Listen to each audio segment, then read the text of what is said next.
Hey guys, this is ages. ஞாபகம் இருக்குன்னு நினைக்கிறேன். ஏன்னா கடந்த சில நாட்களா இல்லை, சில மாதங்களாக நம்ம சேனலில் எந்த வீடியோஸுமே வரல, சில எதிர்பாராத சம்பவங்களால். பட் இனிமே கண்டிப்பாக உங்களுக்கு கண்டினியூஸாக வீடியோ வரும். ஸோ நீங்கள் நம்ம சேனலை சப்ஸ்கிரைப் பண்ணாமல் பார்த்துருந்தீங்கன்னா மறக்காம சப்ஸ்கிரைப் பண்ணி வச்சுக்கோங்க. கண்டிப்பாக யூஸ்ஃபுல்லாக இருக்கும். நீங்கள் வந்து நம்ம டிராகன் படத்தோட ரிவ்யூ பற்றி தான் பார்க்க போகிறோம். டிராகன் இது ட்ரெய்லர் ரிலீஸ் ஆகும்போதே பார்த்தீங்கன்னா, மோஸ்ட்லி எல்லாருமே நெனச்சது வந்து, "என்னடா இது டான் படம் மாரியே இருக்கு ட்ரெய்லரு" அப்படின்ற மாரி தான் எல்லாருமே யோசிச்சாங்க. எனக்குமே லைட்டா அப்படி தான் இருந்துச்சு. அதுவும் இல்லாம அந்த ஃபாண்ட் ஸ்டைல்ஸ் உட்பட ஃபாண்ட் கலர் எல்லாமே சிமிலரா டான் மாரியே இருந்துச்சு. அப்போ இந்த படமும் டான் மாரி தான் இருக்குமோ அப்படின்னு படத்துக்குள்ள போயி தியேட்டர விட்டு வெளிய வரும்போது தான் தெரிஞ்சது, டான் படம் மாரி கிடையாது. சரி, ஃபர்ஸ்ட் இந்த படத்துக்கு வந்து அஸ்வத் மாரிமுத்து அவர் தான் இந்த படத்தோட டைரக்டர். இதுக்கு முன்னாடி ஓமை கடவுளே அப்படின்ற ஒரு படம் எடுத்திருக்காரு. இந்த ஓமை கடவுளே படம் பார்த்தீங்கன்னா, நான் லேட்டா தான் பார்த்தேன். எனக்கு அந்த படத்தில பெருசா இன்ட்ரெஸ்ட் வரல. ஆனா நெறைய பேர் வந்து ரெக்கமெண்ட் பண்ணிட்டே இருந்தாங்க. "ஏஜஸ் அது பாரு, கண்டிப்பா பாரு, மிஸ் பண்ணிறாத" அப்படின்னு. ஸோ நான் ரொம்ப நாள் கழிச்சு தான் பார்த்தேன் அந்த ஓமை கடவுளே படம். படம் வந்து ஃபுல் சாட்டிஸ்ஃபைடு. ஸோ இது வந்து அவருக்கு அஸ்வத் மாரிமுத்துக்கு வந்து 2ண்ட் படம். ஹீரோ பிரதீப் ரங்கநாதன் நம்ம எல்லாத்துக்குமே லவ் டுடே மூலியமா தெரிய வந்துச்சு. ஆஸ் அ டைரக்டரா, ஆஸ் அ ரைட்டரா, ஆஸ் அ ஹீரோவா நம்ம எல்லாத்தையுமே மனம் கவர்ந்துட்டாரு அந்த ஃபர்ஸ்ட் படத்திலேயே. 2ண்ட் படம் அதுவும் இல்லாம இந்த அஸ்வத் மாரிமுத்தும், பிரதீப் ரங்கநாதனும் ஒரே காலேஜ்ல படிச்ச ஃப்ரெண்ட்ஸ். ஜூனியர், சீனியர் அந்த மாரி. ஸோ இவங்க 2 பேரோட காம்போல ஒரு படம் வரும்போது எப்படி இருக்கும் அப்படின்ற எதிர்பார்ப்பு எனக்கு பர்சனலா இருந்துச்சு. அத சாட்டிஸ்ஃபை பண்ணியிருக்காங்களா இல்லையா அப்படின்றத பார்ப்போம். ஃபர்ஸ்ட் ஆஃப் ஆல் வந்து ரைட்டிங்ல வந்து இந்த ட்விஸ்ட் அண்ட் டர்ன்ஸ் ரொம்ப காம்ப்ளிகேட்டடா உள்ள பூந்து எழுதுறது அந்த மாரிலாம் எதுவுமே இல்ல. ஒரு ஜாலியா ஒரு என்டர்டெய்னர எப்படி மக்கள்கிட்ட வந்து டெலிவர் பண்ணணுமோ, அப்படி ப்ராப்பரா டெலிவர் பண்ணியிருக்காங்க. அது சூப்பரா ஒர்க் அவுட் ஆயிருக்கு. இந்த படத்தோட கேஸ்ட் அண்ட் க்ரூ பார்த்தீங்கன்னா, பிரதீப் ரங்கநாதன் நம்ம எல்லாத்துக்குமே தெரியும். அது போக அனுபமா, அப்புறம் ஜிவிஎம் இருக்காரு, அப்புறம் மிஷ்கின் இருக்காங்க, அதுக்கப்புறம் கயாடோ அப்படின்ற இன்னொரு ஹீரோயின் இருக்காங்க. அப்புறம் வந்து ஜார்ஜ் அவங்களும் நடிச்சிருக்காங்க.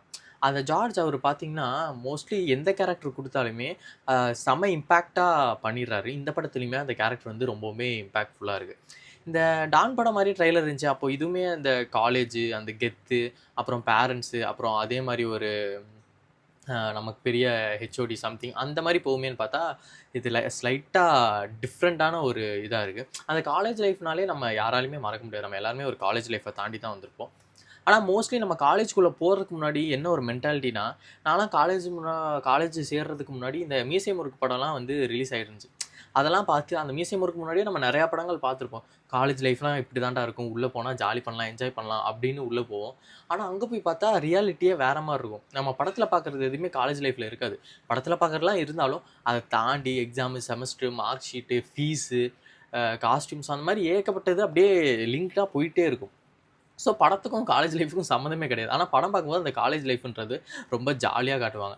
அதெல்லாம் தாண்டி ரியாலிட்டிக்குள்ள வரும்போது என்ன இருக்குமோ, அத இந்த டிராகன் படம் ஃபுல்லா சாட்டிஸ்ஃபை பண்ணியிருக்கு. ஏன்னா, ஒரு ஹீரோனா இப்படி தான்ப்பா இருக்கணும் அப்படின்றத தாண்டி, இது தான்டா ரியாலிட்டி, இப்படி தான்டா இருக்கும் அப்படின்றத ஃபுல் ஸ்டெச்சா காமிச்சிருக்காங்க. ஃபர்ஸ்ட் ஹாஃப் வந்து ரொம்பவுமே கலர்ஃபுல்லா, ஜாலியா காலேஜ்ல கெத்து காமிச்சுட்டு அப்படியே போற ஒரு ஹீரோ. செகண்ட் ஹாஃப்ல வந்து அப்படியே ஜாலி கெத்து காமிச்சுட்டு, அரியர்லாம் வச்சுட்டு, அவருக்கு என்ன நடக்குது? அவர் எந்த விதமான கான்சிக்வென்சஸ்லாம் ஃபேஸ் பண்றாரு? அப்படின்றதையும் சேர்த்து காமிச்சிருக்காங்க. படத்துல என்ன ஹைலைட்னா, காலேஜ்னா அரியர் வச்சா தான்டா கெத்து, ஃப்ரெண்ட்ஸோட சுத்திட்டு இருந்தா தான் கெத்து, கிளாஸ பங்க் பண்ணா தான் கெத்து, அப்படின்னு நம்ம நெனச்சிட்டு இருப்போம்ல ஒரு மென்டாலிட்டி. அதெல்லாம் கெத்து இல்லடா. வாழ்க்கையில அது வேற மாரி வந்து பெரிய அடியா விழுகும் அப்படின்றத வந்து ஸ்மூத்தா காமிச்சிருக்காரு. ஹீரோனா இப்படிதான் இருக்கணும் அப்படின்றத தாண்டி, ரியாலிட்டிக்குள்ள வரும்போது ஒருத்தன் எப்படி பெருசா அடி வாங்குவான் அப்படின்றத வந்து நல்லாவே காமிச்சிருக்காங்க.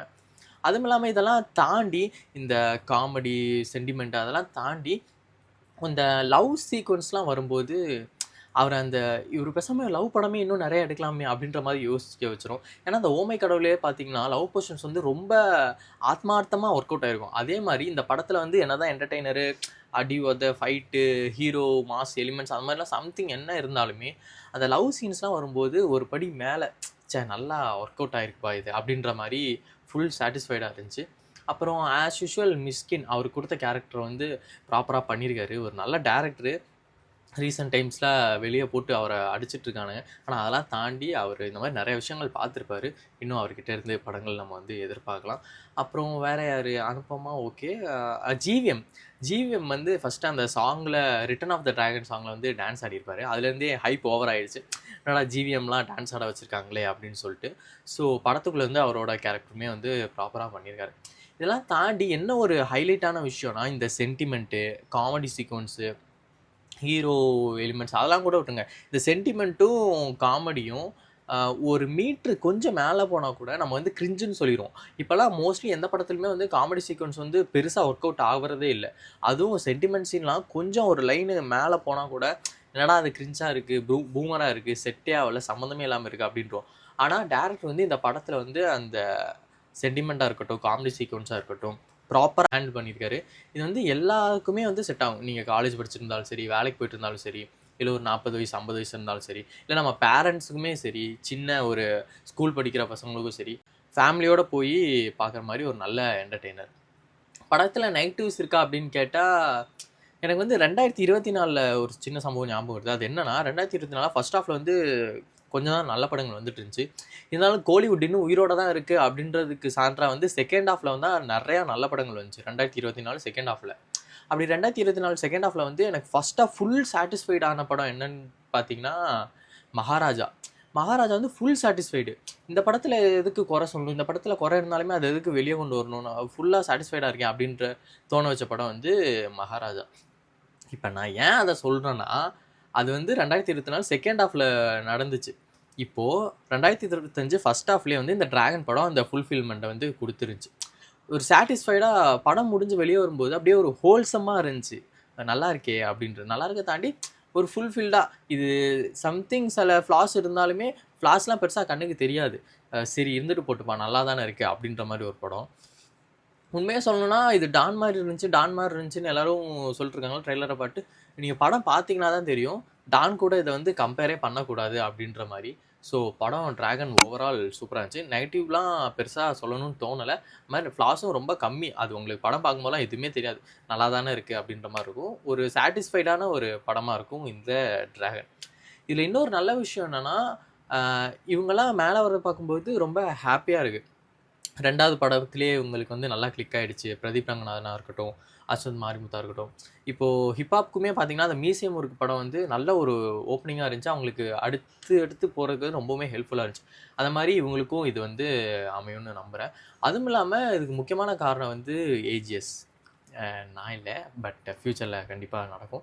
இப்போதைக்கு பார்த்தீங்கன்னா, ஏஜிஎஸ் என்டர்டெயின்மென்ட் அவங்க புரொடக்ஷன் கம்பெனில வந்து நம்பி காசு போட்டு இவங்கள வந்து தூக்கி விடுறாங்க. லவ் டுடேக்குமே அவங்க தான் வந்து ப்ரொடியூசர் ஏஜிஎஸ். அவங்க வந்து லவ் டுடே பிரதீப் ரங்கநாதன நம்பி போட்டனால தான் அவரு எலிவேட் ஆகி இங்க வந்து நிக்கிறாரு. ஸோ இந்த படத்துக்குமே நம்பி அவங்க இது பண்ணியிருக்காங்க. ஸோ இந்த விஷயத்துல வந்து ரொம்பவுமே பாராட்டணும். கோலிவுட்ல இந்த மாரி சம்பவங்கள்லாம் நடக்கிறத பார்க்கும்போது மனசுக்கு ஆறுதலா இருக்கு. ச்சே பரவால்ல இவங்களும் இப்படி பண்றாங்களே அப்படின்னு சொல்லிட்டு. ஓவரால் டிராகன் பார்த்தீங்கன்னா, நீங்க நம்பி தியேட்டர் போய் ஃபேமிலியோட பார்க்கலாம். நல்ல ஒரு என்டர்டெய்னரு. காலேஜ் லைஃபு அப்படி இப்படி இருந்தாலுமே, வாழ்க்கைக்குள்ள போம்போது எப்படி ஒருத்தன் வந்து மாறுறான் அப்படின்றத வந்து காட்டுற படம் தான் இந்த டிராகன். அப்புறம் அதில ஒரு டயலாக் வந்து எனக்கு படம் பார்த்து வீட்டுக்கு வந்ததுக்கப்புறமும் மைண்ட்ல ஓடிட்டே இருந்துச்சு. லைஃப்ல ஒரு தப்பு பண்றனால லைஃப் நல்லா இருக்க போதுன்னா, அந்த தப்பு பண்றதுல தப்பில்ல அப்படின்ற மாரி ஒரு டயலாக் வச்சு அத போர்ட்ரே பண்ணி சீன்ஸ் மூவ் ஆயிட்டே இருக்கும். ஆனா கடைசியில வந்து லைஃப்ல ஒரு தப்பு பண்றோம்னா, அந்த தப்பு நம்ம கடைசி வரைக்கும் மைண்ட்ல ஓடிட்டே இருக்கும். டிஸ்டர்ப்டா தான் இருக்கும். அதையுமே வந்துட்டு ப்ராப்பரா போர்ட்ரேட் பண்ணியிருப்பாங்க. இந்த மாரி படத்தில செகண்ட் ஹாஃப்லயும் வந்துட்டு எதிர்பாராத சீன்ஸ்லாம் நெறையாவே இருக்கு. அதான் சொல்றேன்ல, இந்த ட்விஸ்ட் அண்ட் டர்ன்ஸு ரொம்ப காம்ப்ளிகேட்டடா இது பண்ணி அப்பலாம் ஒண்ணும் இல்ல. ரொம்ப ஜாலியா, கேஷுவலா எழுதியிருக்காரு. ஆனா, அதுலயும் இருக்கு சில ட்விஸ்ட்டெல்லாம். நல்லா இருக்கு படம் ஓவரால். இன்னொரு முக்கியமான விஷயம் நம்ம எப்பவுமே இத பத்தி ரிவ்யூவோட கடைசில தான் பேசுவோம். அது என்னன்னா, மியூசிக். Leon James. அவரு தான் வந்து மியூசிக் பண்ணியிருக்காரு. நீங்க இதுக்கு முன்னாடி கண்டிப்பா மியூசிக் லவரா இருந்தா அவர பத்தி உங்களுக்கு தெரிஞ்சிருக்கும். ஏன்னா, இதுக்கு முன்னாடி வொண்டர்ஃபுல்லான ட்ராக்ஸ் நெறையாவே போட்டிருக்காரு.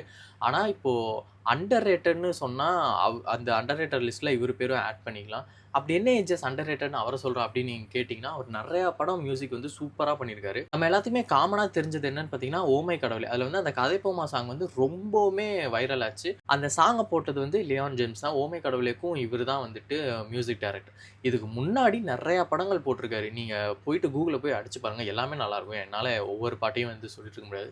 எனக்கு ரொம்ப இவரு எப்படி கிளிக் ஆனார்ன்னு பார்த்தீங்கன்னா, கவலை வேண்டாம். கவலை வேண்டாம் நெறைய பேர் பார்த்துருப்பீங்களா என்னன்னு கூட தெரியல. நீங்க போய் கவலை வேண்டாம் அடிச்சு அதில இருக்க ட்ராக்ஸ்லாம் ஒரு டைம் ஃபுல்லா கேளுங்க. கண்டிப்பா உங்களுக்கு பிடிக்கும். அதெல்லாம் ரொம்பவுமே ஸ்ட்ரெய்ட் டூ த ஹார்ட்டா இருக்கும். கவலை வேண்டாமாலும். இந்த மாரி நெறைய படங்கள் சொல்லிட்டே போலாம். ஸோ அவரு வந்து இந்த படத்துக்கு எப்படி பண்ணியிருக்காருன்னு பார்த்தீங்கன்னா, ஃபுல் சாட்டிஸ்ஃபைடு. ஒரு இடத்துல கூட அந்த பிஜிஎம்னால நமக்கு ஒரு சீன் வந்து ஒட்டாம போகுது அப்படின்ற மாரியே இல்ல.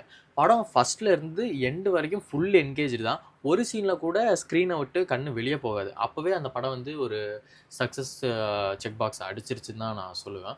படம் ஃபுல்லாமே என்கேஜ்டு, ஃபுல்லாமே வந்துட்டு உங்களுக்கு அடுத்து என்ன பார்ப்போம் அப்படின்ற ஒரு இதாவே இருக்கும். ச்சே!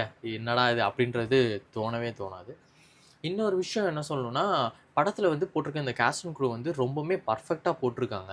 இப்போ வந்து யூடியூப்ல ஒருத்தவங்க வந்து ஃபேமஸா இருக்காங்க. இந்த ஹீரோயின் வந்து ஃபேமஸா இருக்காங்க. மியூசிக்ல அவரு ஃபேமஸா இருக்காரு.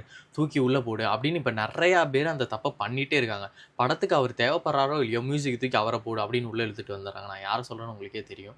அதுவும் இல்லாம ஏதாவது காஸ்ட் அண்ட் க்ரூ அவங்கலாம் ஃபேமா இருந்தா அவங்கள தூக்கி உள்ள போடுன்னு பண்ணிருக்காங்க. ஆனா இந்த படத்துல அந்த தப்ப பண்ணவே இல்ல. அவங்க படத்துக்கு என்ன தேவையோ இப்போ ஓமை கடவுள்ல வந்து லியான் ஜேம்ஸ் அவங்களோட காம்போ வந்து ஒர்க் அவுட் ஆனனால, இதுலயும் லியான் ஜேம்ஸ போட்டிருக்காரு. ஸோ அந்த விதத்துல வந்து ரொம்பவுமே பாராட்டணும் டைரக்டர. அது போக இதுல விஜய் சித்துவும், ஹர்ஷத் கானும் நடிச்சிருக்காங்க. எனக்கு வந்து அது பார்க்கும்போது அ ரொம்ப ஹேப்பியா இருந்துச்சு அவங்கள ஆன் ஸ்க்ரீன்ல பார்க்கும்போது. டைரக்டருமே ஒரு இன்டர்வியூல சொன்னாரு. என்னன்னா, அவங்களோட ஃபேண்டம்க்காக அவங்களோட இப்போ ஃபேம்க்காக நான் தூக்கி உள்ள போடலன்னு சொன்னாரு. அது எப்புட்றா இது அப்படின்னு நானும் லைட்டா யோசிச்சே இருந்தேன். ஆனா படம் பார்க்கும்போது தான் தெரிஞ்சுது அவங்கள கரெக்ட்டா யூஸ் பண்ணியிருக்காங்க. விஜய் சித்துவும், ஹர்ஷத்தும் மத்த படங்கள்லாம் ஏன் வேண்டான்னு சொன்னாங்க என்னன்னு எனக்கு தெரியல. ஆனா இந்த படம் நடிச்சது வந்து கண்டிப்பா அவங்களுக்கு ஒரு கிளிக்கபிளா இருக்கும். ஏன்னா ப்ராப்பரா யூஸ் பண்ணியிருக்காங்க. ஹர்ஷத்தையும் ப்ராப்பரா யூஸ் பண்ணியிருக்காங்க. விஜய் சித்தையும் ப்ராப்பரா யூஸ் பண்ணியிருக்காங்க.